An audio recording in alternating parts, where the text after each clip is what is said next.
ça bouge et que ça fait du bruit dans le garage, c'est-tu un fantôme?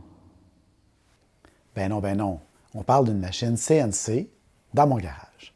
Il y a presque 20 ans, j'avais assemblé une machine CNC que j'ai utilisée pour faire plusieurs petits projets intéressants, mais rapidement, j'ai quand même trouvé que c'était limitatif, l'appareil que j'avais.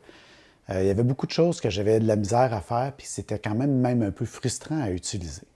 Il y avait plusieurs choses qui ne fonctionnaient pas comme j'aurais espéré, comme par exemple, il y avait beaucoup de vibrations quand la machine se déplaçait. La machine n'était pas 100% à l'équerre. Faire le référencement était très difficile. Le contrôleur était très primitif. L'ouverture était trop petite pour pouvoir passer un panneau standard de 4 pieds par 8 pieds. Il y avait beaucoup d'opérations manuelles qu'il fallait faire tout au long de l'opération. Puis je ne pouvais pas me rendre dans les extrémités parce que comme les axes n'étaient pas bien alignés, à toutes les fois que je m'approchais des limites, ça jammait, littéralement. Fait qu'il y a environ 10 ans, je me suis dit que j'en concevrais une moi-même pour éliminer tous ces irritants-là. Ben, ça fait 10 ans qu'il c'est en développement. Fait que je me suis dit, là, ça va faire. On finit le projet une fois pour toutes. Allons voir ensemble qu'est-ce qui reste à finir. Fait que ça ici, c'est la bête que j'ai commencé il y a environ 10 ans. Puis elle est dans cet état-là depuis presque 10 ans.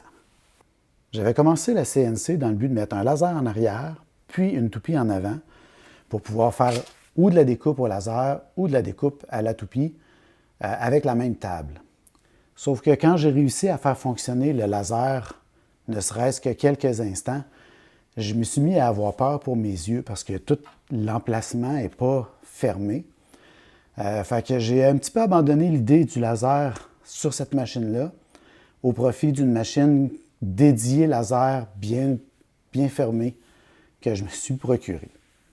Pour l'entraînement de la machine, j'avais prévu utiliser des courroies, mais je me suis aussi rapidement rendu compte que ça ne serait pas assez rigide pour pouvoir faire fonctionner la toupie parce qu'il y a des trop grosses forces qui sont impliquées. Fait qu'il faudrait que je modifie ma conception pour utiliser des vis sans fin au bout des moteurs au lieu d'utiliser les courroies. Puis il faudrait que je fasse ça évidemment pour l'ensemble des axes. L'axe des Z était déjà privé avec une vis sans fin, sauf qu'il faudrait que je modifie pour l'axe des X ici, puis aussi pour les deux axes des Y de chaque côté. Puis pour finir, ben, il faudrait que je me remette dedans pas mal pour pouvoir faire toute l'électronique pour contrôler les moteurs. Fait que ouais, finalement, c'est peut-être un petit peu pour ça que ça traîne, parce qu'il me reste encore trop de choses à faire fonctionner correctement, puis je me rends compte que ça ne serait pas encore tout à fait à mon goût. Fait que finalement, je suis en train de me dire que c'est assez le niaisage, on va en acheter une toute faite. Fait qu'après avoir cherché un petit peu sur Internet, j'ai trouvé quand même un modèle qui était quand même assez intéressant, qui répond à toutes les exigences que j'avais, c'est-à-dire une ouverture suffisamment grande pour pouvoir passer mes panneaux de 4 pieds par 8 pieds, une bonne rigidité pour pouvoir faire de la découpe dans des panneaux de bois, même du bois dur. Un prix raisonnable, c'est un peu cher, mais c'est quand même en bas de 3000 $ canadiens livrés à la maison. Puis il y a aussi la possibilité d'ajouter un axe rotatif. En plus, un autre petit élément non négligeable, c'est une compagnie canadienne. Fait que, go, on commande! Ah ben, attends un peu, toi. C'est quoi ça ici? Oh! Petit modèle ici, un petit peu plus cher, une fois et demi le prix à peu près. Un peu plus rigide, fait que je pourrais même découper de l'aluminium. Il est équipé de vis sans fin à billes. J'expliquerai plus tard ce que c'est la différence dans d'autres vidéos. Il y a des moteurs en boucle fermée.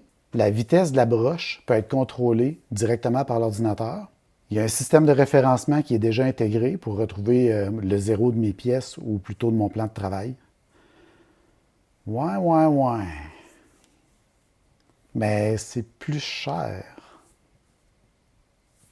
Cependant, je me suis dit que dans 2 ans, je vais probablement regretter moins d'avoir dépensé un peu plus d'argent que d'avoir pris une machine qui est limitée et qui m'empêche de faire tout ce que je voudrais faire avec.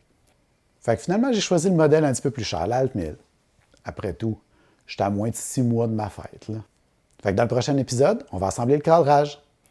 Fait qu'abonne-toi à la chaîne puis clique sur la petite cloche pour être averti quand une nouvelle vidéo va sortir. Tu peux mettre un petit pouce en l'air aussi, puis tu peux aussi mettre des commentaires en bas si tu en as. Fait qu'on se revoit dans pas trop long.